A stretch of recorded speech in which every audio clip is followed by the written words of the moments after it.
Army? Who have I forgotten? Air Force?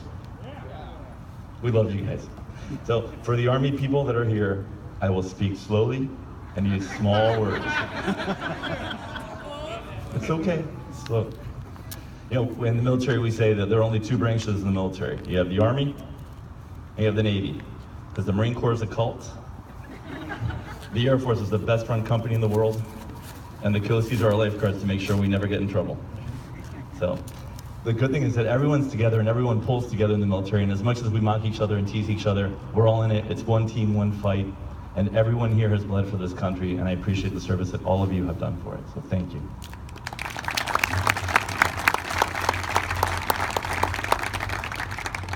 This day is the anniversary of Armistice Day, and it's meant to honor those that have served in our nation, not only in uniform, but those of you like you, right there in the audience. What ROAR, then Goodrich, then UTC, and UTES have done for our nation is unbelievable. The equipment you've put in to our nation's military, the amount of times that your organization has helped the military and active duty personnel has been tremendous. And I want to thank you personally from someone on the receiving end and using your equipment and being saved from and helped from the equipment that you've manufactured. I want to thank you personally. On the other hand, I want to tell you that the veterans that have left our organization have been helped by your organization. Goodrich, UTC, and UTAS have been the #1 supporter of Workshops for Warriors since 2010. The #1 supporter. And it started with one guy, Dave Phelps. Does anyone here know him? So, I want you to have a round of applause for Dave. He's been tremendous. Thank you.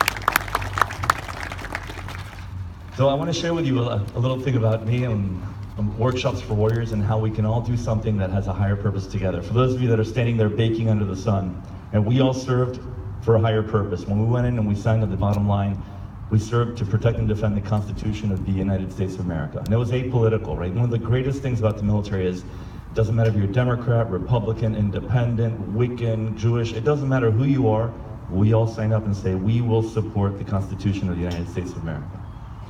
And what I'd like to do is, a lot of us have served and we have that feeling of serving, and I want to share with you today an opportunity where we can serve again and be part of a higher purpose by helping veterans transition into a constructive civilian life. So my name is Hernán Luis y Prado, as Mark stated, and I want to thank him and the rest of the UTC team and UTES team for having me here today. I really appreciate that. I would also like to thank those of UTES who have gone above and beyond for Workshops for Warriors, including Patrick Palmer, David McCarty, Kristen Escamilla, I don't know if she's here, and Yolanda Cummings, Jim Pollock, and Mr. Don Beverly. So thank you. UTES has been a supporter of Workshops for many years, and it's literally machines that you've entrusted to us. It's donations that you've given us that we've been able to sell. It's been your time and talent that you've shared with us that have enabled us to grow into the world's only accredited organization that trains, certifies, and places veterans into advanced manufacturing careers. To date, like Mark stated, 321 graduates are now providing for their families, adding to the economy, and can once again hold their heads high knowing that they're serving their country and their families and their communities again. Tommy Chandler, a machinist at UTAS right over there, is a graduate of Workshops for Warriors. Tommy's not only holding the flag for an organization that celebrated its 241st birthday yesterday, God's greatest Marine Corps is, but he's also received credentials from NIMS in measurement, materials and safety, job planning, bench work and layout, drill press, CNC milling, programming and setup, CNC turning, programming and setup, and these are credentials that nobody can take away from him. You know, but people ask me, what's the most common question I probably get is, why did you start Workshops? I'm a combat veteran with 3 tours in Iraq, Afghanistan. I served the Navy for 15 years and I love the Navy, I really do. But I left because I was tired of seeing more friends die of drugs and suicide in San Diego than die of bombs and bullets in Baghdad. And I was gonna change that. Does anybody here have children? No, I do. Before you had children, if anybody were to tell you, there will come a day when there will be another little human in this world that you would do anything you could do to make sure they don't get hurt and they don't experience pain. How many of you would have believed that before you had children?